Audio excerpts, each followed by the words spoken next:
dari bahan yang sudah tidak terpakai, charger yang sudah tidak dipakai, pengatur kecepatan kita beli di online murah meriah, dinamo kita ambil dari mobil-mobilan Tamiya, kita tempel biar presisi,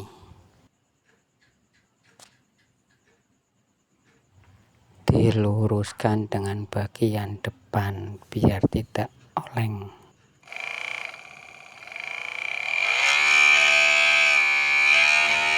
Motor juga akhirnya bolong, alatnya berfungsi, tinggal nanti kita tes.